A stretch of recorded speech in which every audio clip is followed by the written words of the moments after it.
Want to know something crazy? The person you see in the mirror every day, the person you introduce to everyone you meet, the person who you spend all your time trying to make comfortable and happy, that person, you don't exist. Not at least in the way that you think you do. You are not you. You never have been. You were never meant to be. Everything that you think you are nothing more than a collection of stories, memories, events, experiences, and ideas. Most of them from other people who have a vested interest in you being what they want. But none of them are who you truly are. You are not the stories. You are not the memories. You are not the events that happen, nor the experiences you've had, nor the ideas that you think. No, those things that have for so long been what you called yourself have never been you. That you has never existed. For thousands of years, before man wrote his ideas on tablets or paper, there has been one question asked: who am I? Who am I? It is a question that has driven some to madness, others to enlightenment, and others into false labels and false ideas. I'm a chef, someone says. I'm a mother, another shouts. I'm an author, I'm an influencer. They forget so easily that they existed before they were any of those things. And they'll exist even if they stop being those things. And when reminded that they will still be someone if they lose their job, they were something before they had a child, it is normal for them to reach out to the other things that they think are immutable about them. Well, I'm a hard worker. I'm ADHD. I'm liberal. I'm conservative. But none of these are constants. They all change and shift about. None of them permanent, and that which isn't permanent is not you. And thus nothing is ever what they truly are. So, enter the people who really think they got it down. The spiritualists and the religious. I'm one with Christ, one might say. I'm a disciple of Allah, another could say. I'm Shiva, another proudly announces. The really spiritual-minded people might shout out, I'm a spirit having a human experience. Yes, this must be it.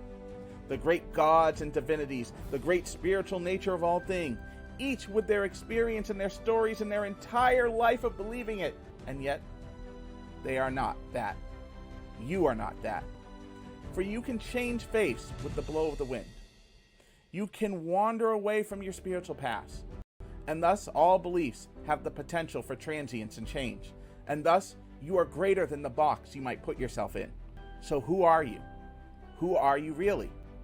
The physicalist, the scientist, may stand proud on the ground that they are a body, that they are matter and energy and everything can be explained physically. But are they? Can it? Are you really your body? Many people look at their body because it's existed as long as they have. At least they think so. But has it really? Every atom of the quintillions of atoms that make up your body are replaced within 18 months.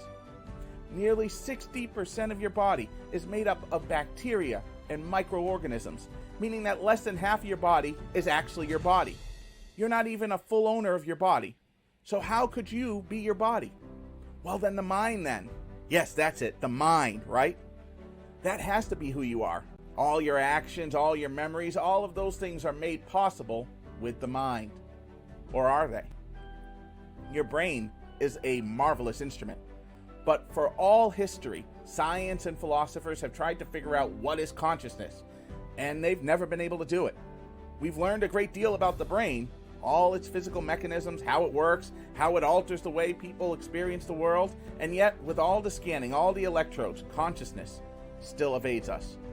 So who are you? Who is this person listening to a voice and watching a video that questions their identity? Who are you?